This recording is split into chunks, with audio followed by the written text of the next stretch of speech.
Жил бүрийн 10 дугаар сарын 2 дахь 7 хоногийн Бямбгарагт бүх нийтээр мод тарих үндэсний өдөр болгон зарласантай холбогдуулан улс орон даяар мод тарих хөдөлгөөн өрнөж байна. Тус өдөр Эрдэнэ үйлдвэрийн ногоон хөгжлийн төслийн нэгжээс хаягдлын аж ахуйд мод тарих санаачлаг гарган Эрдэнэ үйлдвэрийн ерөнхий захирал Яндан болон удирдлагын багийнхан бүтцийн нэгжийн удирдлагууд 1300 уурхайчин энэ намрын мод тарих хөдөлгөөнд нэгдэн оролцлоо. Уурхайчид хаягдлын аж ахуйн 30 га газар буюу 300 мянган метр тусгай бэлтгэсэн талбайд Монос, Гюс, Бюс, Шархвайс, Хайлаас Интори модыг үрээр болон тарьц суулгацаар тарилаа. Хайлаас мод агаардах нүүрс хүчлийн хийг шингээх хамгийн өндөр чадвартай бол Монс мод орчны бохирдол хортой нэнг устгаж бохирдсон агаар хөрсийг цэвэрлэгээрээ давуу гэдгийг мэргэжилтнүүд онцолж байна. Яг энэ бидний зогсож байгаа талбай дээр бол хайлаас таригдж байна. Одоо энэ та бүхэн харж байгаа юм. Энэ бол хайлаас гэдэг мод тарьж байгаа. Энд 10,000 шиг хайлаас таригдж байгаа. Гэхдээ маш олон талбайнуудыг хуваарлж хуваасан байгаа. Яг төрлийн хувьд бол энд 10,000 хайлаас таригдж байна. Тэгэхээр хайлаас модны онцлог юу гэхээр одоо нүүрсчлийн шингээх чадвараараа маш өндөр байдаг. Одоо мод дотор хамгийн өндөр буюу жилдээ 41 кг нүүрсчлийг шингээж авдаг. Ийм гайхамшигтай өвдөлттэй хүчтэй мод байна. За бусад төрлийн талбай дээр бол мэдээж бас монс таригдж байна. За монс бол бас их өөрийн гэсэн онцлогтой. Монс болохоор нөгөө агаарыг ариутгах одоо чанартай байдаг.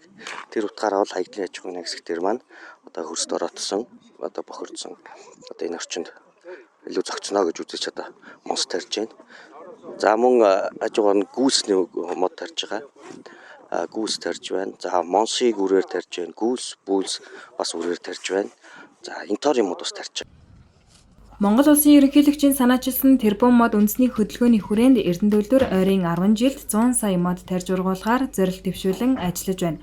Тус зорилтод ажлын хүрээнд Монголд анх удаа 1000 тонны багтаамжтай модлог, өвслөг, ургамлын үр тарьц, суулгац, хадгалах зойр бүхий ойн генетик нөөцийн Эрдэнэ төвийг байгуулсан. Монгол оронд ургадаг бүх төрлийн модлог ургамлын үрийг хадгалсан тус төвийг барьж байгуулснаар 100 сая модыг тарьж ургуулах ажлыг үндэс суурьаар нь шийдэж байгаа талаар тамгын газрын дарга Үүрэн Туяа онцоллоо. Мод тарих ажлыг бол зөвхөн одоо модыг үрийг одоо суулгацыг худалдаж аваад тэгээд тарина гэхээс илүүтэйгээр Эрдэнэ үйлдвэр өөрөө үрээ бэлддэг, суулгацаа бэлддэг, мод үржүүлгийн газартаа цогцоохоор төлөвлөж хөрөнгөрөлтийн төлөвлөгөө төсөлтөө хөрөнгө санхүүгээ бол тусгаад ингээд ажиллаж байгаа. За энэ одоо ажлын хүрээнд өнөөдөр яг бүх нийтээр мод тарих энэ өдөр бол намрын тариалтан дээр Эрдэнэ үйлдвэр хаягдлын аж ахуйда хамт олонныхоо одоо дэмээр хамт олонныхоо хүчээр 1 сая модыг өнөөдөр суулгаж байна. За тэрийн хувьдас мод тарих нь буйдын ажилс гар бие оролцож байгаа юм байна. Тэгэлгүй яах вэ? Мод тарина гэдэг бол нэг насны буян гэж монголчууд ярьдаг. Тэг хүн бол бас өөрийн амьдарч байгаа байгаль орчин, хүрээлэн байгаль орчинтойгоо амьд хүн холбоотой.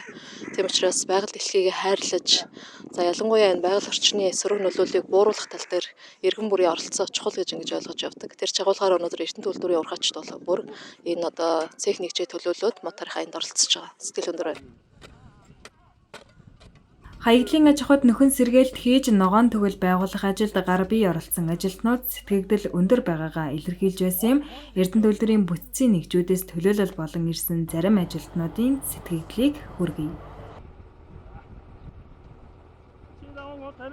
Манай автоөрийн цехээс ингээ хойрлсон газартаа ирээд хойрлсон хүмүүс маань ингээд яг модоо тариад эхэлж байна. Мод тарина гэдэг бол угаасаа хамгийн сайн зүйл шүү дээ. Мод тарина байшин барь ном бичнэ гэдэг төстэй тий. Хүн амьдрснах. Тэгээд ер нь бол анхнаасаа ингээд мод тарих юуг бол хүн болгон дэмжиж байгаа хаа. Энэ Эрдэнэ үйлдвэр манай цех гэхгүй энэ Эрдэнэ үйлдвэрийн бүх ажилчид бүгд удирдлагууд бүгд дэмжиж байгаа хаа гэж бодож байна. Тэгээд ингээд манайх ингээд автоөрийн байгууллага ингээд Плазын гараж хамт олон байгаа. Тэгээд нийтдээ нэг 20 гаруй 30-аад шахуу хүн ирээд өнөөдөр ингээд мод тарьчихна. Манай бүрэлдэхүүн одоо 200 залуус ирсэн байна. Тэгээ ажлын явц бол ер нь маш сайн явж байна. Хүн болгоны 40 мод тарьж байна. Тэгээ баг хамт олноор ирсэн залуучуудаа өдрийг бас сайхан өнгөрөөж байна. Тэгээ мод тарих ч угаасаа нэг насны буян гэдэг шүү дээ. Одоо маах ч одоо бүр тэр доорош эхлээд одоо айгүй өрчтэй л ингээд баг талын шахуу дуусгах гал байж лээ тий. Эрдэнэ үйлдвэрийн ажилт маань модон тарих ажилд сэтгэлдээ оролцоод тэр дундаа манай засварын зоодынхын ч гэсэн бас нэлээд сая өргөн бүрэлдэхүүнтэй ирээд ингээд оролцож байна. Манай удирдлагууч бүгд ирсэн байна. Тэгээ 100 сая мод тарих ажилч ингээд нийтээр олцоод баяртай байна. Энэ мод тарихч бас сайхан буйны ажил гэж ярьдаг. Тэгэхээр нэг хүн ч гэсэн нэг мод тарихад хэлээдэггүй их сайхан байна. Тэгээд мод тарихтаа байгаль орчин янз бүрийн бас сайхан нөлөөлөх бах. Баярлалаа. Тэгээд эрдэмтдийн мандтугай. Монгол Улсын ерөнхийлөгчийн санаачлагаар өрнүүлж байгаа тэр буу мод үндэсний хөдөлгөөнд Эрдэнэ төлбөр төрийн үйлдвэрлэлийн газар за 100 сая мод тарихаар хөтөлбөр төлгөө гаргаж ажиллаж байна. За үндэсний мод тарих өдрөөр тус газраас өнөөдөр 1 сая модыг тарьж байна. За энэ арга хэмжээнд дотоодын зэрэг 816 тусгай салбар нэгдэж оролцож байна. Ингээд нийт иргэдтэй байгалаа бүтээцгээе. Намар тарьсан мод хамгийн сайн ургадаг гэж уриалмаар байна.